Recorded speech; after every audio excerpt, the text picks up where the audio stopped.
kanilang mga telebisyon. Alam mo, Hesa, parang nanibago ako kasi dalawa lang tayo. Oo nga, parang lungkot natin. Oo nga eh. Pero alam mo, may nabalitaan ako. May nagbabalik. Or may gusto mag-apply. May gusto mag-apply, di ba? May bago trabaho. Alright, guys, let us Pakilala mo. all welcome the one and only Jules! Yeah! What's up? What's up? Kamusta Hesa? naman, Jules? Sobrang na-miss ko kayo ha. 2 months din ako nawala. Wait lang, parang slang na siya. Oo nga. Saan ka galing?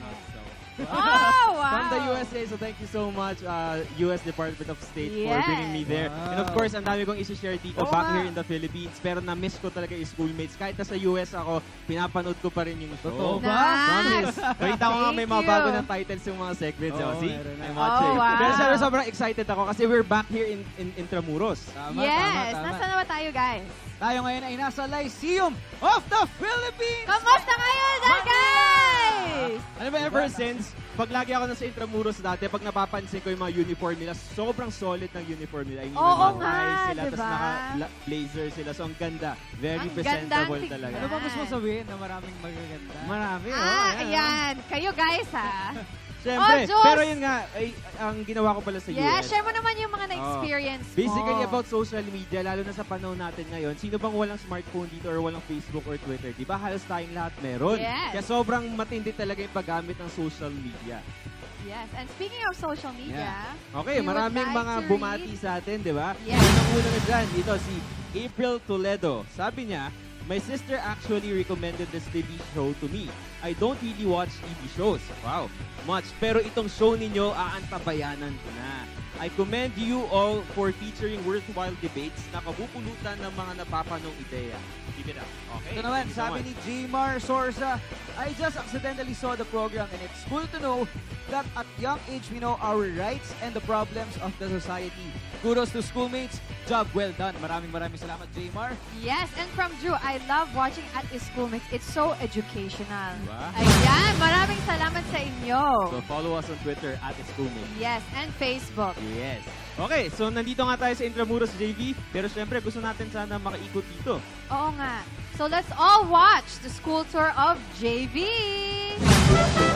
Welcome to Lyceum of the Philippines University! Nakilala ang LPU bilang isa sa mga universidad within the walls of the historic Intramuros. Pero alam niyo ba na ang ideya na pagkatatag nito ay nagmula sa isang haligi ng Republika ng ating bansa, walang iba kundi si former President Jose P. Laurel. Dr. Jose P. Laurel is known as the only president in our country that served in all the three branches of the government, namely the executive, legislative, and the judiciary branch. Pero maliban pa sa pagiging isang bona fide public servant, masasabi rin natin isa siyang magaling na manunulat, philosopher, at higit sa lahat, educator. Sa katunayan nito, pagkatapos niyang mag-aaral sa mga kilalang institusyon gaya ng UP College of Law, UST at Yale University, nagawa pa niyang magsilbi bilang isang guro, particularly noong panahon ng World War II. Dahil sa nasaklihan niyang kahalagahan ng edukasyon, lalo na noong panahon ng digmaan, sa tulong ng ilan niyang mga kaibigan ay napagpasyahan ni Dr. Laurel na magtatag ng isang Center for Academic Excellence. At ito ay tinawag na Far East Lyceum of the Philippines University na officially ay nagbukas noong July 7, 1952. Sa kasamaang palad, 7 years matapos itatagang LPU, ay binawian na ng buhay si Dr. Laurel habang nasa trabaho. Dahil sa kanyang biglang pagkawala, the mantle of responsibility of running the school fell into the hands of his third son, Sotero. Dito ay pinagpatuloy niya ang mga nasimulan na advokasya ng kanyang ama, lalong-lalo na ang pagmamahal nito sa edukasyon. Sa paglipas pa ng mga taon, naging tuloy-tuloy na din ang pag-unlad ng buong Lyceum of the Philippines, lalong tumaas ang kalidad ng edukasyon dito as of the year 2008. Mayroon din itong total of 4 campuses kung saan sama-samang hinahasa ang husay ng 25,000 na mga estudyante. Lahat ay handang-handa ng tumugon sa ating mainit na diskusyon dito lamang sa Schoolmates! Oh my God!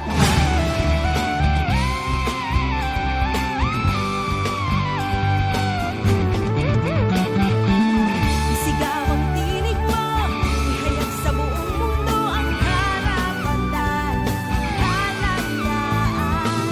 Buksan ang isip mo, kaalaman ang yaman mo sa karapatan, kalayaan.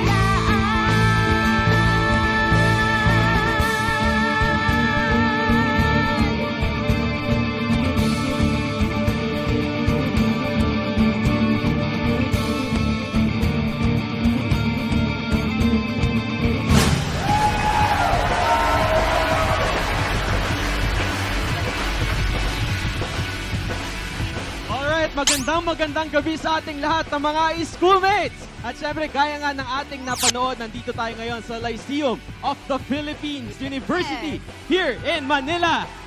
Alam niyo ba? Sobrang excited na Sobra. sila. JV Hesa, sobrang pinagpapawisan ako. Bakit? Kasi napakainit ang pagtanggap ng mga schoolmates natin dito sa Yes, LPU sa atin. Maraming salamat sa inyo. Sobrang init at pansin natin na sobrang excited nila para sa ating hamon ng diskusyon. Siyempre, kaya naman aabangan natin yan kung talagang excited sila sa ating mga debates tonight. At syempre, makakasali din sa ating mga schoolmates sa ating talakayan for today. Mamaya, marinig natin ang kanilang mga opinions and they will share their thoughts din. Pero hindi lang mga ka-schoolmates, barkada natin dito sa Lyceum ang pwede nating makasama dahil kayo po, mga kasama namin sa telebisyon, pwede po kayo sumali sa ating diskusyon just like us on Facebook and follow us on Twitter dahil mamaya, ilan sa inyong mga komento ang aming babasahin. That's right. Pero JV Hesa, ano nga ba itong trending issue na ating tatalakayin? Narito po't panoorin natin. Magandang gabi at nandito tayo ngayon sa Bakbakan Halalan 2016. On my right side, mga re-elections ng Senator Senator Puring at si Senator Jules Gia. Siguraduhin natin walang mananalo sa kabila at siguraduhin natin wala silang magsabing tama. Salamat po. Alright, maraming salamat, Senator. At nasa left side ko, si Senator...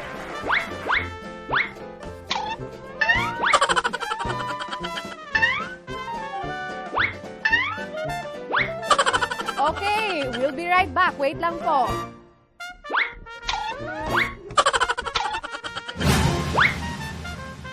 Hindi ako naman talaga sumali sa mga debate na yun. Wala naman, hindi naman yan kailangan. Susan, hindi naman kailangan. Kailangan mas pwede. Hoy! Senator JV, ano ba? Nag-start na yung debate doon. Ba't wala ka pa? Ayoko nga sumali doon. Hindi naman yan importante. Saka required ba yun kaming lahat sumali? Ito na lang ako. Selfie ako. Ano ba importante yun? Ba't ayaw mo sumali? Eh hindi, mas importante yung mga kasama kong mamamayang Pilipino na nanonood ng selfie ko. Ayos ba? Alam mo magandang pag-usapan niya sa schoolmates. Kung dapat bang maging mandatory yung mga political candidates na sumali sa mga debate at forum. Katulad ko, sasali sa ganun. Oo! Yoko, kailangan ng selfie na lang tayo. Tara, samahan mo. Selfie.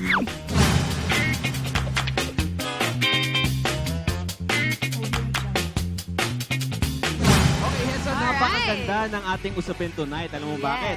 Kasi pag-uusapan natin ngayong gabi kung dapat nga ba gawing mandatory ang pagsali ng mga kandidato dito sa mga public forums and debate, lalo na malapit na ang May 2016 elections. Tama yan, Jules. At magandang topic natin for today. Like you said, malapit na ang election. Dito natin makikita kung worth it nga ba ang boto natin sa future political candidates. Kasi alam mo, Hesa, sobrang laking bagay nitong mga public forums and debate para sa ating mga botante. Of course, lalo na sa mga kabataan sa buong Pilipinas. Kasi through these public debates and forums, mas masasala natin lahat ng mga kandidato kung deserve nga ba nila yung votes natin eventually. Right. At kaya naman, Jules, para masimulan na natin ang ating talakayan for today, sino-sino nga ba ang dalawang grupo natin? Okay, very exciting yan. Alright, para sa mga grupong naniniwala na syempre dapat gawing mandatory ang pagsali Pagsali, ng mga yes. kandidato para sa mga public forums and debates. Narito na ang ating mga debaters mula syempre dito sa LPU. Walang iba kundi si Cedric, Maybe, and Miguel.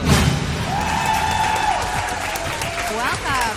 Para naman sa ating pangalawang grupo, sila naman ang hindi naniniwala na dapat gawing mandatory ang pagsali sa mga forums and debates. Let us all welcome John Allen Sheen! No, sobrang excited na itong mga debaters natin. Yes. Kanina ko pa narinig yung mga arguments nila. So, abangan natin I'm yan. sure they can't wait. At maliban nga sa ating debating team, ay may chance din makisali ang ating mga schoolmates na kasama ngayon ni JV! Yes! Thank you, Jules. Alam nyo, ramdam na ramdam ko na ang excitement nila dito. Diba, students from Lyceum, the Philippines Pirates! Ayun, and obviously, handang-handa na sila to share their thoughts dito sa usapin kung dapat nga bang gawing mandatory ang mga public forums and debates sa mga kumakandidatong sa halalan. Kaya balik muna dyan, Jules and Heza. Alright, thank you That's so much, JV. JV. At syempre sa ating pagbabalik, simula na ang ating mainitang diskusyon dito lamang sa Schoolmates. May pakialam ka!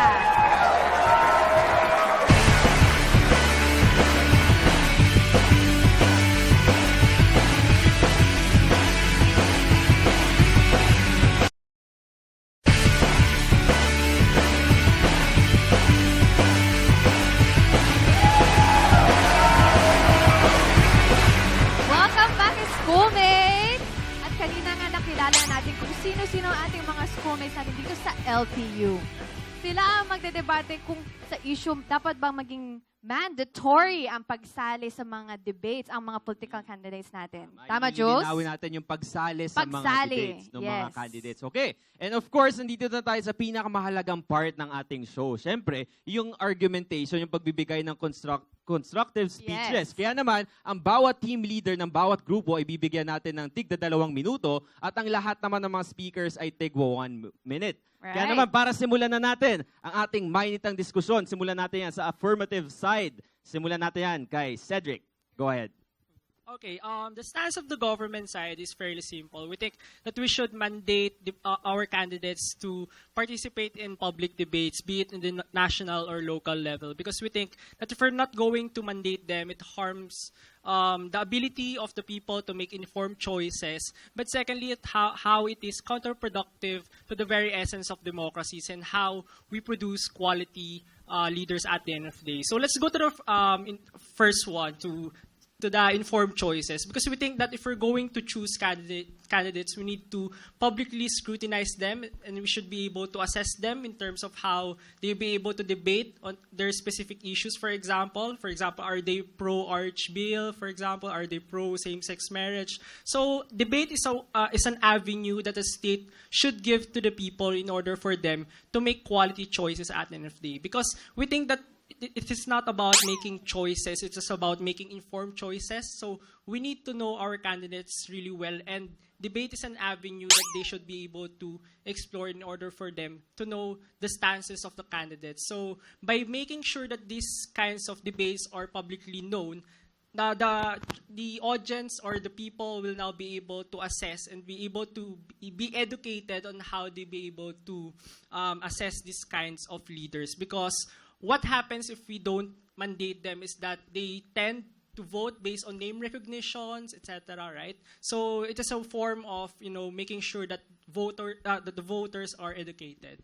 All right, thank you so much, Cedric. So tama naman, Jules, no, we should be able to do our research muna, who we want to vote, para we will know if kung sure talaga and worthy sila ng vote natin. All right.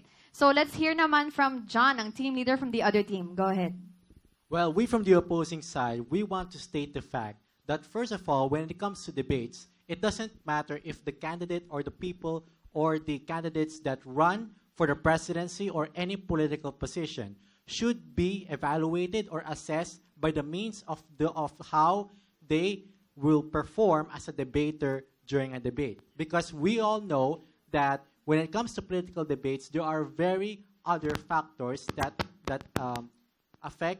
have a significant impact onto debating. Now, let me go first with my two arguments. First of all, is that when it comes to the elections, the election of the avenue, the statement that comes from the people must be focused on the candidate's track record, his or her experience, and his or her achievements and his track record on what he has done over his experience, on what he has done in her former political position, and why he or she deserves to run for a president or for a political position that he or she wants to run for. And also, secondly, we also want to state to the fact that when it comes to debates, when it comes to public research and also when it comes to former evaluations, debates are not always effective in elections, and they pose little significance by careful analysis and careful studies. Debates do not actually necessarily have significant impact onto the voters. Why? Because firstly, the voters, even though the candidates are able to perform well and debate well, the final verdict for the people and how they will analyze the candidates is that they will focus more on the track record and the experiences of what these candidates have, and also they also assess that there must be a significant even if we're going to look at the UK elections and also other US elections, even though they have performed well in debates, and even though they have performed very significantly in debates, that doesn't mean that they were able to hand out the judgment for the vote. Alright, thank you so much, John. Okay. So, Hes, ang sinasabi basically ni John, very strong yung point na sinabi niya na wala naman daw effects ang debate para sa Yes. mga voters at Walang the end of the day. significance. And he's also saying na ang debate performance daw ay hindi dapat maging basehan ng mga botante, kundi dapat yung track record. So yan ang opening speech nitong negative side. Alright. Now let's move on kay Anne. In this debate, we are talking about elections. And when we talk about elections, we are talking about democracy. We coming from government believes that democracy is something that you should follow. And when we talk about democracy, you should be able to give people a lot of choices and a lot of avenues for discourse, right?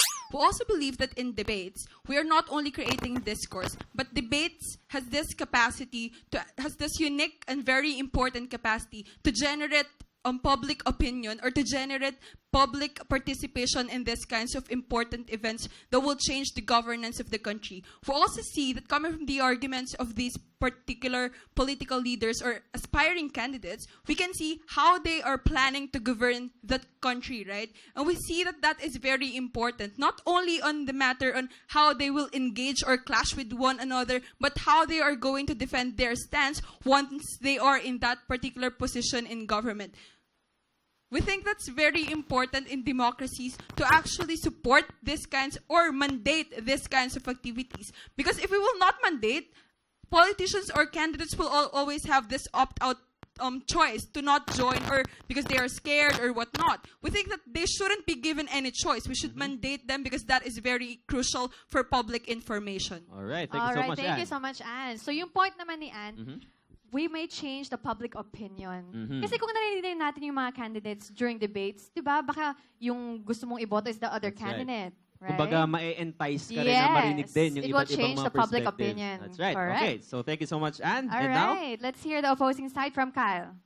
Right. So the first question that we want to raise by the opposition side is debate or the willingness of a certain individual or a candidate to join a public debate is contingent to good governance. Because what we need to, as like my previous speaker have told earlier, that track records and all those experiences are far more beneficial if we're going to allow ourselves to choose the candidates based on their track records, not only based on if they are a good speaker, if they are good in debates, good in public debates. Because we all know that a lot of people are better in good governance but are not quite good in debates or in public speaking. And that's why our stance in the opposition side is that the government shouldn't mandate every candidate to perform or to have the willingness to join in public debate as a sole basis or as one of the main basis on electing a specific person on office. okay. Thank you so Alright, much, thank you, Kyle. Alright, simple lang yung sinasabi niya. Again, consistent pa rin itong daloy ng punto ng negative Yes. side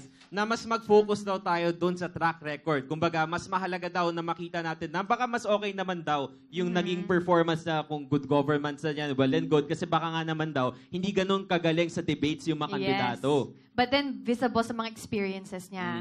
All Okay. right, thank you so much, Kyle. And ano naman sinasabi ni Miguel? Go ahead.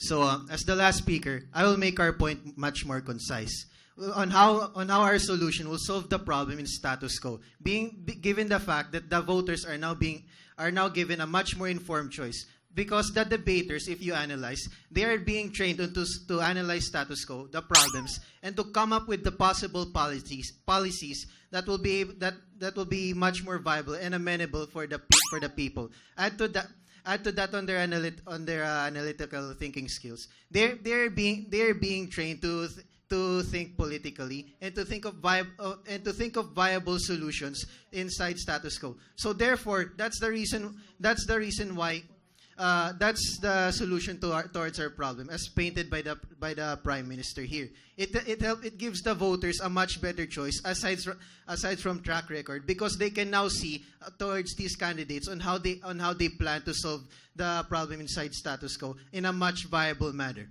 Right, thank you so much, Miguel. Okay, so basically they're saying na aside from track record, there's also another platform para mas Yes. masuri pa raw yung mga kandidato, and that's through debate. Yes, and mas may informed choices daw. All Okay, right. so lastly, now let's go to the last speaker from the negative side. Let's go, Sheen.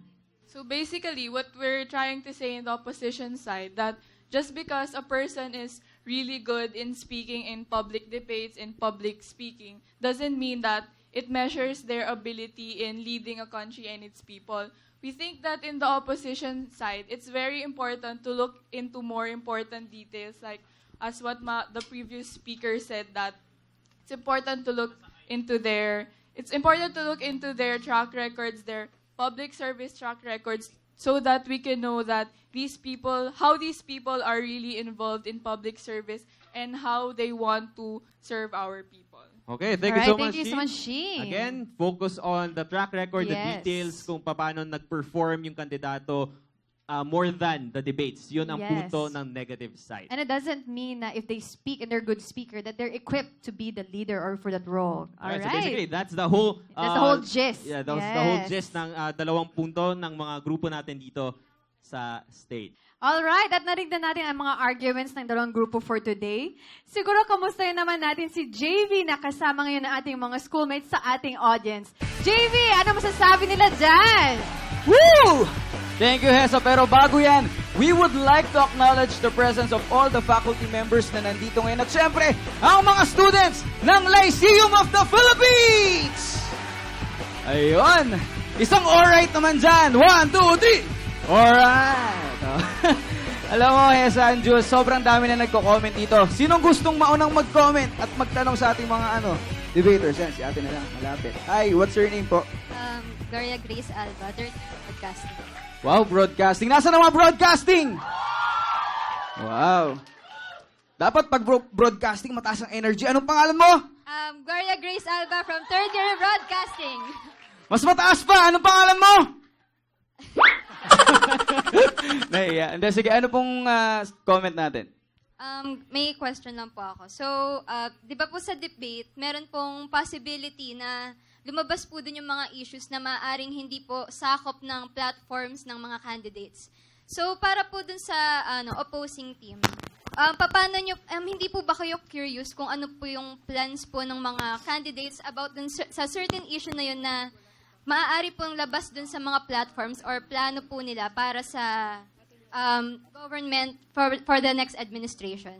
We believe na sa paniniwala namin, mas naiintindihan namin na kapag sa debate, mas alam ng mga politiko or mga candidates kung paano sila turn around sa mga questions at kung paano sila maaring mas gumilid sa mga tanong na maaring sumadsad sa kanilang mga issue or sa mga kanilang kontrobersiya. Ang magandang paraan upang malaman natin ang mga issue ay ang una, pagkakaroon ng investigative reporting and research tungkol sa kung ano ang mga nangyayari, more on the substance doon sa kaso na hinaharap nila at kung ano ang mga issue na mga hinaharap nila, kunwari citizenship or overpricing or so on and so forth. And also, kapag mas ginawa nating alternative ang interviewing or mas in-depth analysis sa mga candidates natin, mas lalo natin makikita kung ano ang nilalaman ng kanilang mga hangarin, kung ano talaga ang kanilang prinsipyo, at kung ano talaga ang kanilang mga paniniwala, at kung ano ang kanilang tinatago sa kanilang mga saloobin. Salamat. Okay ka na ba? Okay na, Gloria. Sigurado ka, ha? Okay na yun. O, sino pang gusto magtanong? Ay, hello. Alay ka. Ting, ting, ting, ting, ting, ting, ting, ting. Alay, ito na, Jules, yung pinakabago nating segment, ang JV Speak Up Line. Palakpakan! Okay. Dahil red hair ka, meron akong knock-knock sa'yo. Knock-knock. Puso mo. Wala pa. Wala pa nga eh. Wala pa. Easy ka lang. Malay mo, lulukuhin lang kita. Okay. Dahil walang forever. Hindi, meron ba forever? Hindi, okay. Knock-knock. Who's there? Puso mo. Puso mo who? And I'll be your crying shoulder. I'll be love suicide. And I'll be better when I'm older. I'll be the greatest fan of your life. O ano? Ano yun? Asan yung puso? Nasa iyo. Okay. Lalong namula yung buhok na, JB. Nagpa-blush yung hair niya. Ang galing ng buhok mo, parang pisngin. Gaano mo katagal pinipare yan? Ha? Gaano mo katagal pinipare? Ngayon lang nung nakita ko siya. Wow! Sunod-sunod, ha? Na-inspire daw si JV. Oo. Anong name mo, ate? Sam. Ay, Sam. Kinantahan mo na, hindi mo pa alam yung name, ha? Ha? Kinantahan mo na talaga. Ganun na ngayon. Okay. From what course is Sam? Broadcasting din po. Asa ng broadcasting? Ang gagaling naman broadcasting, ha? So, ano pong comment natin ngayon? Ang bali question din po siya. Medyo connected po siya dun sa question ni Grace po. So, kanina sa... Grace. Glory. Ayan, so, sa opposition po, kanina narinig ko po na pilit niyong din, kumbaga pinaglalaban na ayaw niyo po ng debate since pwede ditong ma-manipulate yung mga sinasabi ng mga candidates dahil nga pwedeng mas clever yung kabilang party or maikot yung mga sinasabi niya. Pero are you saying na parang hindi ba makikita ng mga voters, which means parang us, since we're already qualified voters, do you think we're not smart enough to see kung ano talaga yung gusto nilang sabihin? Parang we know when they are being manipulated. We know when they are being, parang kung tinatalinuhan sila. Alam naman namin, we are looking at their platforms at kung ano yung paniniwala nila. And I think if you're responsible and smart voters, malalaman namin na,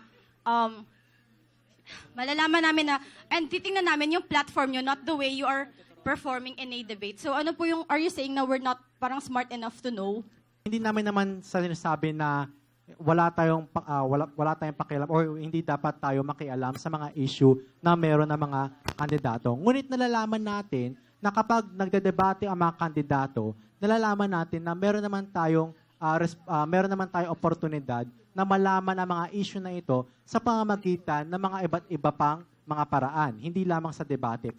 Kasi dapat kung binase mo, kung kunwari merong isang politiko na alam na natin na corrupt, alam na natin na meron ng bahid ng masamang loob o ng masamang mga balak sa ating ekonomiya or sa ating estado, sa ating bansa.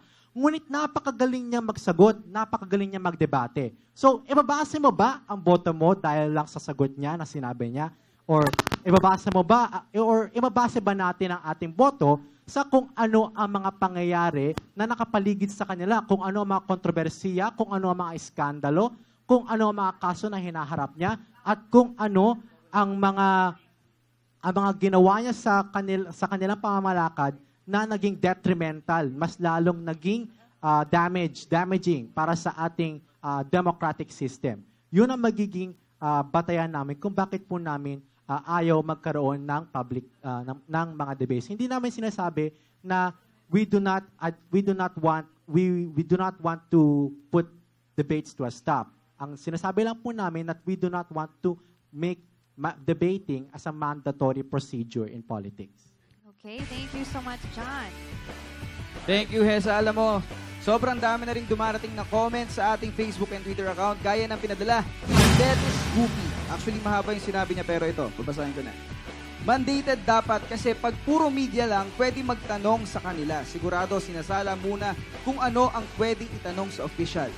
Pero kung forums and public debates, on the spot, pwede ka maglabas ng biglaan mong gustong itanong.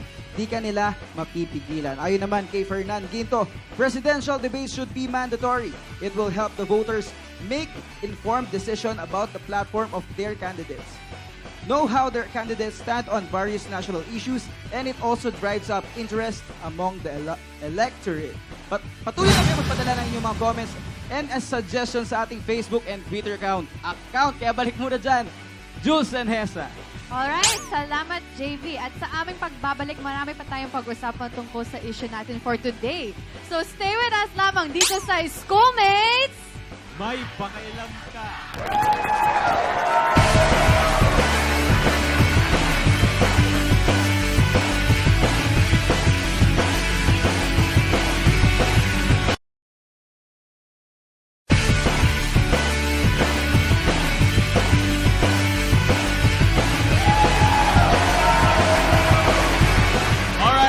Back and of course, you're still watching Schoolmates. Okay, Hesa, ito na yung very exciting part ng ating show, the rebuttals part. Okay, so bibigyan natin ng chance lahat ng speakers natin na syempre magbatuhan ng kanilang mga points. Okay, so malinaw, Hesa, no? Bigyan natin ng quick recap yung nangyaring debate kanina. Dito sa side ko, dito Okay. sa negative side. Sinasabi nila na hindi dapat gawing basis lang itong mga debates para syempre makapili ng iboboto yung mga voters natin. So hindi daw dapat debates lang. Yes. And then on this side, sabi nga nila that it may change your opinion. Di ba kung may nasa isip ka na with your candidate kung sino boto mo, through these debates and mga forums, baka mag-change yung mind mo. And it gives you more information and more choices as a voter. That's right. Kaya naman para sa lahat ng mga viewers natin, no, yung pinag-uusapan natin dito, na gawing mandatory yung pagsali ng mga kandidato dito sa mga public forums and debates. Because as per COMELEC, gagawin naman talaga itong public debates by January, starting next year. Okay, so now, to start our rebuttals, ang tanong natin dito, since yung pagsali, yung argument natin, yung issue natin, kabawasan nga ba yung hindi pagsali ng mga kandidato sa public forums? Okay, so simulan natin dito sa... If there will be a change sa image nila, di ba? That's right. Kung ayaw nila. Kabawasan ba yun sa imahe nila? Okay, simulan natin sa inyo. Let's start with Cedric. Tingin namin kabawasan talaga siya. Like, for example, Binay, di ba? May mga issue na binabato sa kanya, pero hindi siya pupunta sa mga hearings na kung saan pwede niya patunayan kung totoo ba or hindi yung mga paratang sa kanya. Tingin namin kapag sinagot niya yung mga issue sa pamagitan ng hearings, tsaka sa pagpunta na rin sa mga public debates, dito natin may kita na pwede niya pang mabawi yung ratings niya or pwede pang tumaas yung ratings niya. So nakaka-apekto talaga yung debates sa perception ng public. Kasi dito may kita ng mga taong bayan yung sinseridad mo or yung determination mo kung paano mo i-defend yung mga gusto mo ipaglaban para sa kanila. So tingin namin kapag hindi ka sumali, malaking bagay yung mawawala sa'yo. Kasi pagkakataon mo na to para sabihin sa mga taong bayan kung ano yung plano mo sa bansa. Bawas pogi points pala yun eh. Paano yung mga kandidato natin? Para sa amin, hindi siya bawas pogi points. Kasi bibigyan namin kayo ng isang sitwasyon. Sa United Kingdom, nagkaroon ng debates doon sa BBC. Lahat ng political candidates sumali. Maliban lang sa conservative Prime Minister na si David Cameron. Ngunit, hindi siya sumali sa debates. Pero, nakakuha pa rin siya ng majority sa parliament at ngayon pa rin siya ang nanalong prime minister. Bakit? Kasi maganda ang track record niya. Magkaroon siya ng maraming trabaho, all-time low inflation, at mas naging resilient ang kanilang economy. Makikita natin na kung ibabasa natin sa example ng kabilang panig na si Binay, alam naman natin kagad na kahit i-depensa na natin ang sarili niya, nagkaroon na ng mga ebidensya or mga dokumento na maaring magpalaglag sa kanilang reputasyon. So kahit pagbigay ng sugar-coated or candy-coated na tanong na talagang awe-inspiring sa public, hindi pa rin niya mababawi yun because the truth will always be concrete and will always be the final decision. Okay, thank you so much, John. So, here, he mentioned na yung international, like sa UK. Sa UK. Hindi naman sumali sa debates, pero he won, di ba, sa position niya. Alright, so... Tingin nyo ba, applicable ba yung model ng UK? Work here? Ano masasabi ni Anne? We think okay naman yung binigay nilang context. However, hindi siya exclusive eh. What if that particular politician or someone aspiring for public office is someone na na-scrutinize na talaga ng public. Tapos ayaw silang bigyan ng chance ng media or any outlets na i-defend yung sarili nila. So we think yung pagmamandate na be part of the debate, defend yourself, it's actually empowering not only that political candidate but also the people to hear him out and to be added na mabigyan ng additional choices. We also think na hindi naman masama na mag-base ka sa track record. We think that's very important for each of us to know yung track record ng mga politicians or yung mga tatakbo, right? However, ang amin lang, dapat i-mandate na they should be part of the debate. Kasi important na marinig natin sila. Hindi pwede natin silang patakasin or sa mga issues na gusto nila. And for example, track record. We're talking about track record, right? Those are previous events na eh. What about West Philippine Sea dispute?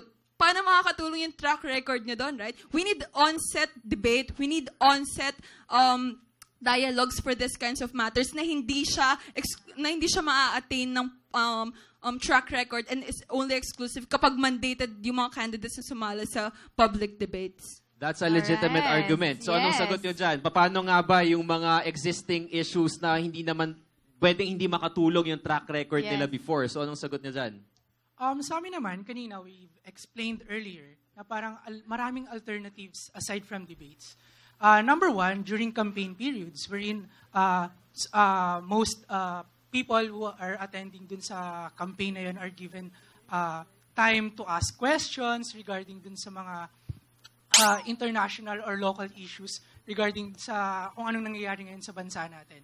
Kaya naman ayaw naming i-mandate yung public debate is because ayaw naming masira yung chance ng some individuals na gustong tumakbo pero hindi magaling sa public debates na pwede namang may magawa sila in terms of good governance. We think that's unacceptable. We think that as a politician, kung politician ka, araw-araw na trabaho mo, parte dyan yung debate. Kasi nakikapagtalo ka sa tao kung paano mo i-defend yung issue. Hindi usapin dito kung paano ka kagaling magsalita.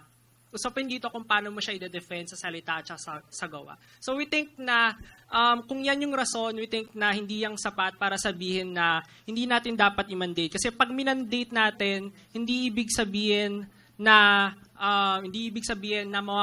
mawawala na yung chance ng mga politiko para patunayan yung sarili nila. Kasi at the end of the day, hindi naman sila yung magsasabi sa tao kung ano ba talaga yung tama o hindi. Yung tao yung magdedesisyon. Kaya nga importante yung votation, yung voting process, yung democracy, kasi yun yung nag-equalize sa lahat ng possibilities. Okay, so sinasabi ni Cedric, no, like how will they defend their stand? Yes. And Alright. basically, they're junking your argument na Yes. hindi daw magandang argument yon na hindi gawing basis yung debate, yung pagsasalita nila kasi dapat yung gawa. So, paano nyo de-defend yung punto nyo yun? So, naniniwala kami sa side namin na it's important to practice what you preach.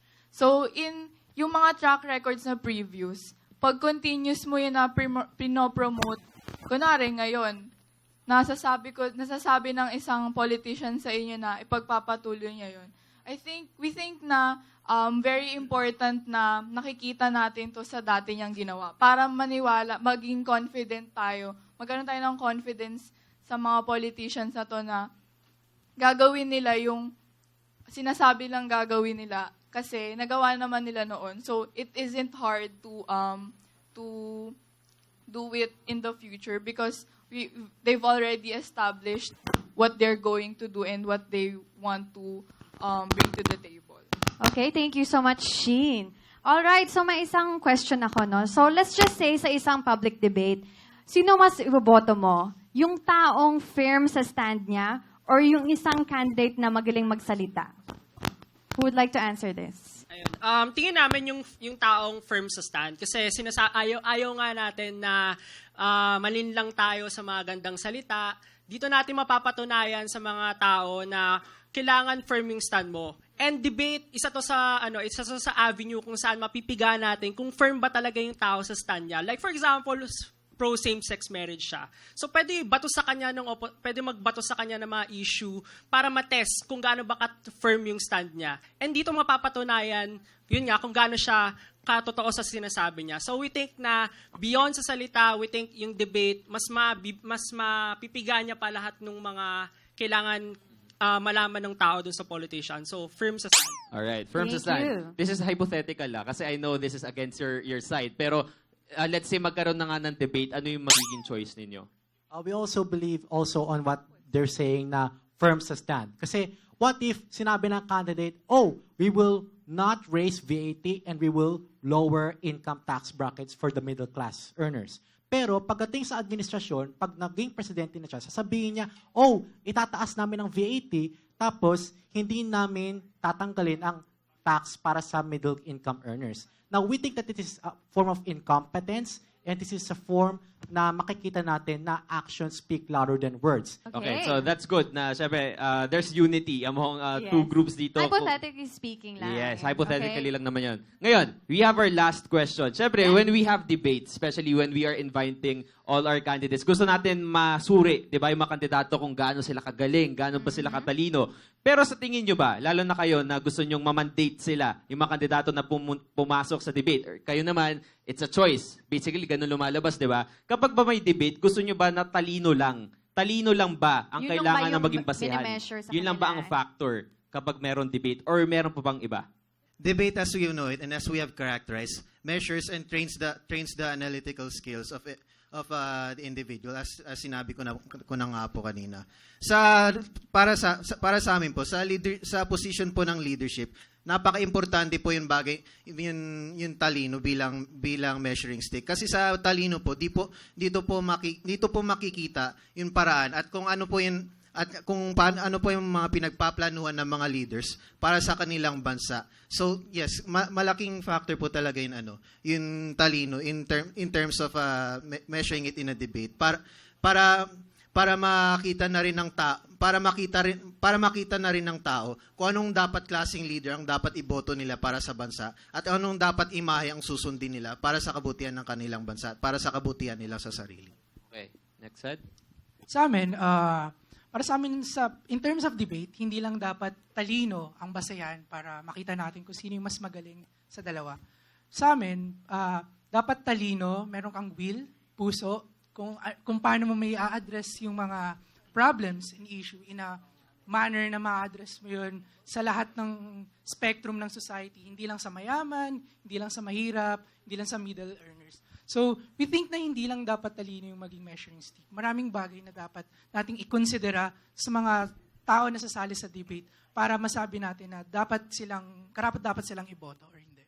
Okay. Thank you so much, Kyle. Alright, yan. So marami tayong mga nakuha na at least yung mga points nila pagdating dito sa... very exciting to kasi by next year start na yung mga public debates. So, hindi natin malalaman kung agree nga ba lahat ng mga tao or they're agreeing na syempre maging required yung pagpasok ng candidates. So we shall see na lang. Yes, by next year. Okay.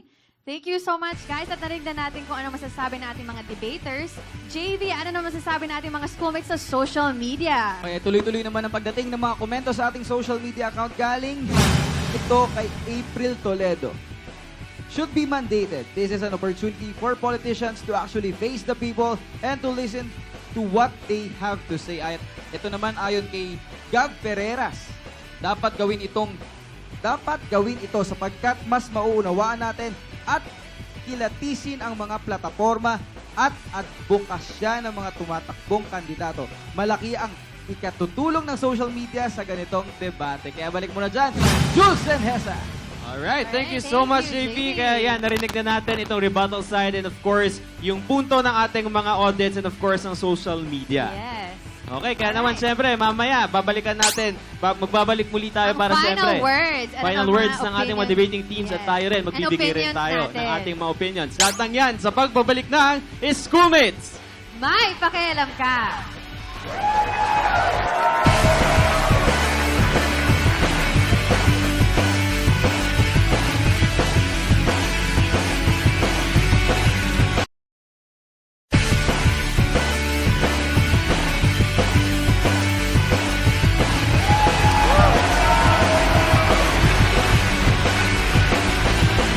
Okay, we are back and of course, you're still watching Schoolmates. Okay, JV, Hesa, narinig na natin yung mainit na discussion ng ating mga teams. Yes, Jules. Alam mo, ito na yung panahon na magbibigay na sila ng kanilang final words. At sisimulan natin ito kay Cedric. Ayun, gusto ng opposition yung mga alternative. So, ibig sabihin, kumakampi na sila sa amin. Kasi naglalagay kami ng bagong alternative. Yun nga yung debate sa pagmamandate. Sige, sabihin na natin, may mga candidates na magaling lang magsalita, pero wala naman sa gawa.